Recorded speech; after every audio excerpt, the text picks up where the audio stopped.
Il y a 2 ans, sa vie a totalement basculé. Un habitant de Beaune souffre d'acouphènes depuis qu'il a reçu sa 2e injection de vaccin contre le Covid. Il fait partie de ces personnes victimes d'effets secondaires et qui ont bien du mal aujourd'hui à les faire reconnaître. Son témoignage recueilli par François Latour et Thomas Imbert.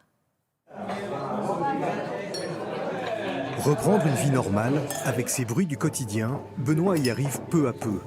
Une lente adaptation depuis juillet 2021. Après ma 2e injection de vaccin, j'ai compris que je ne pouvais plus rester dans des endroits bruyants comme celui-ci. Et du coup, j'évitais absolument. C'était vraiment, je devais changer, renoncer à toutes mes habitudes. Depuis plus d'1 an et demi, Benoît vit avec des acouphènes violents, survenus dès sa 2e dose de vaccin contre le Covid-19. Les acouphènes, la surdité légère, l'hyperacousie sont apparus dès le lendemain. Et puis après, c'était le début du parcours médical du combattant pour arriver à avoir un diagnostic et trouver des solutions pour pouvoir peut-être un jour à nouveau écouter le silence.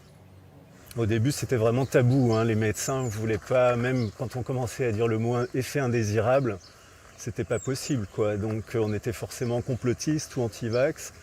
Moi, évidemment, je n'étais ni l'un ni l'autre puisque je me suis fait vacciner. Et ça a été vraiment difficile. Il fallait vraiment établir la confiance.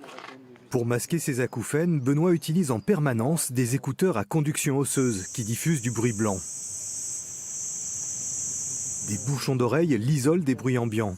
À partir de 2022, un espoir. L'Organisation mondiale de la santé lance un signal en reconnaissant les cas d'acouphènes liés à la vaccination. Le PRAC a évalué les preuves disponibles et a conclu que les cas de vertiges et d'acouphènes sont liés à l'administration du vaccin Covid-19. Un premier pas vers une reconnaissance juridique des acouphènes liés à la vaccination. Benoît a formulé une demande d'indemnisation auprès de l'ONIAM, organisme d'indemnisation des accidents médicaux. Une avocate spécialisée porte son dossier. Ce qui est très compliqué pour une personne qui s'est fait vacciner, c'est de faire reconnaître qu'il y a un lien direct de causalité entre la vaccination et l'effet secondaire. Donc ça demande un certain temps, ça demande aussi un certain consensus médical. Maintenant, aujourd'hui, on a un recul, on commence à avoir un recul, puisque là, on a des effets secondaires qui durent depuis 2 ans. Donc il y a quand même une forme de permanence, de persistance qui s'installe. Mais il y a 1 an, il y a 18 mois, c'était pas le cas.